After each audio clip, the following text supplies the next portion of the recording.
Kenapa Musro ya? Musro itu legacy. Karena judulnya kan Celebrity Legacy, Inspiring Future gitu. Pada era tahun 2000, 2002, 2005, mungkin di masa-masa dulu banyak yang dibersamai oleh Musro. Dan Musro itu hadir sampai dengan hari ini. Maka kita pilih tempatnya yang paling legend, yaitu Musro. Dulu waktu saya masuk ke hotel ini pertama, orang lebih kenal Musro daripada Quality bahkan gitu. Tapi hari ini Musro itu masih hadir, masih ada,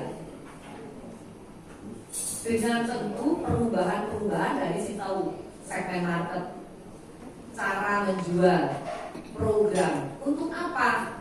Merelevankan apa yang menjadi pasar Musro hari ini. Contoh sekarang aktif sekali dilakukan semacam bartender class di Musro. Jadi lebih banyak edukasi juga di situ dipakai untuk itu. Prom night. Kemudian kelas-kelas untuk mereka belajar bar. Nah, inilah yang menjadi perubahan yang kita lakukan untuk merespon market yang berbeda dan kompetisi yang ada di luar sana. Musro tetap hadir dengan nama besarnya, tapi kami pun beradaptasi dengan pasar yang baru, dengan cara-cara baru. Jadi itulah yang tadi Mbak Natali kenapa kita pilih Musro sebagai puncak acaranya. Kemudian kemasan acara yang ada di sana sudah kita sesuaikan. Kira-kira itu. Oke, ada lagi sebelum nanti kita tutup responden pagi ini. Mungkin ada yang di sebelah sana atau dari wartawan atau media agensi ya. Udah belum ada yang ngomong loh ini. Agensi ya. Mungkin ada yang ditanyakan harus dong ada suaranya. Tadi kan mewakili semua generasi. Ya, monggo silakan. Agensi pengen apa? Ya, justru kita ingin Kita pengen mendengarkan. nanya apa sih yang diinginkan? Atau bagaimana saudara membawa bahwa menyeimbangkan bahwa kita juga masih sangat welcome, buktinya kita membawa peneliti ke sini, atau mungkin ada sesuatu yang diinginkan. Mungkin pertanyaan saya ini dari puncak acara ini, kenapa alasan menghadirkan memilih gestarnya Ponidi itu kenapa? Ya. Gestarnya Ponidi, tadi tahu Ponidi ya? Nggak tahu? Oh, belum tahu ya. Jadi ada satu fenomena yang kita itu selalu tangkap dari sosial media, kan? Jadi mungkin bisa dibuka dulu, gitu. Ponidi itu siapa? Jadi kita itu kalau mengundang artis, itu risetnya selalu saya lakukan apakah ini sesuatu yang unik. Apakah ini ada satu pembelajaran yang bisa kita ambil dari sisi pemasaran. Dulu waktu kita mengadakan Didi Kempot, pertanyaannya sama.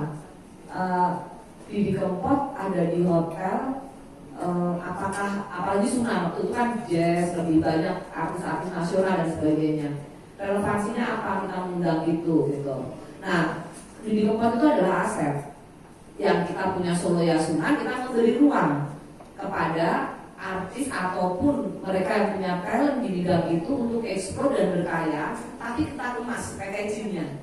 Jadi Didi Kempot live in concert. Ya gila, itu konser pertama ya di hotel yang boom. Itu teman-teman media semua saksinya karena nggak dapet, banyak orang nggak dapet tiket. Ada masa itu luar biasa animonya. Kemudian Ponidi pun demikian. Saya pernah juga undang Angga Lala, Presiden Cendol Dawet. Tahu juga, nggak tahu ya, sih tahu apa nggak ya. Terus kemudian sekarang Ponidi. Ponidi ini satu fenomena yang dibesarkan dari sebuah proses marketing yang menurut saya sangat unik.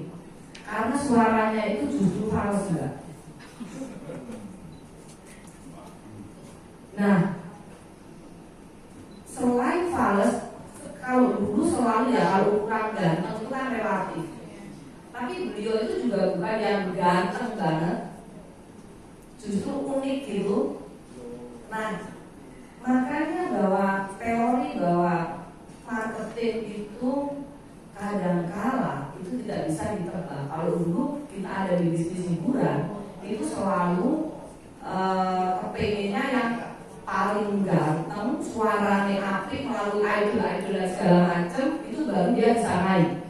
Tapi rupanya tidak hanya itu. Hari ini seseorang yang bisa melakukan satu diferensiasi, dia bisa mendapatkan tempat di zaman TikTok ini. Nah itu yang kita yang belajar.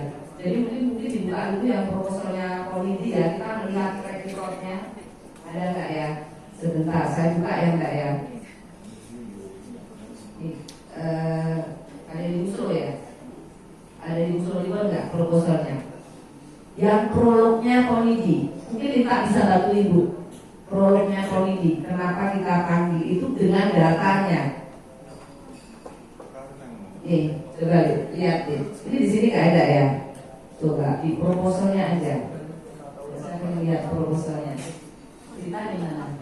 Ini, ya. Ini mulai soalnya ini harus dijelaskan proposalnya tuh. Oke. Mana tak baca deh. Ada kita gimana? Nanti saya di musuh nggak ada soalnya.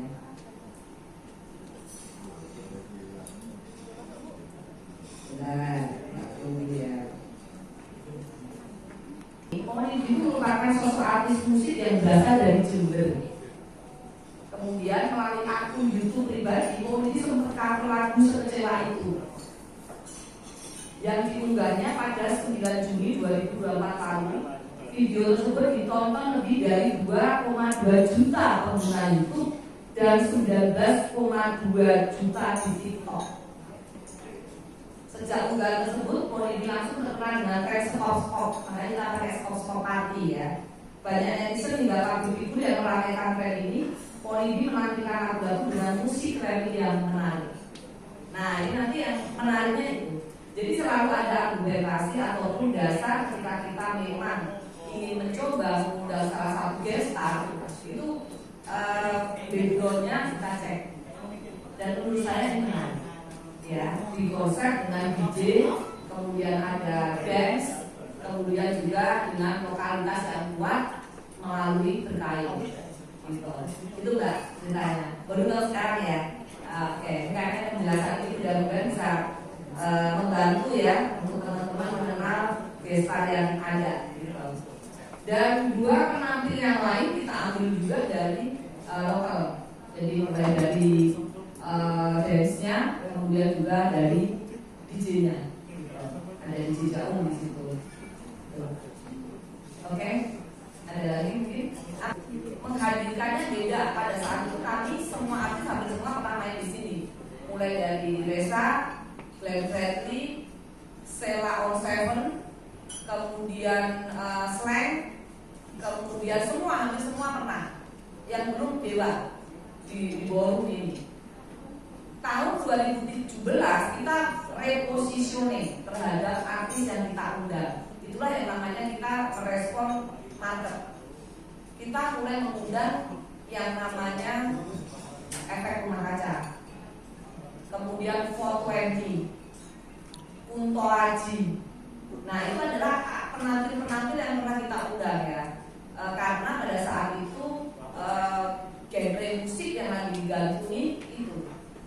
Nah baru setelah itu muncul genre lain, kita mulai dari Kempot, Tamasu, kemudian Abah Lala, Dirga terakhir kita konser dengan Dirga tahun lalu ya, tahun ini dengan Polidi ya. Kita kan melihat terus fenomena yang ada itu apa di masyarakat. Itulah tugas kita untuk merelevankan supaya kita tidak hanya terpancap pada legacy aja, tapi merelevankan dengan kebutuhan zaman atau tren hari ini.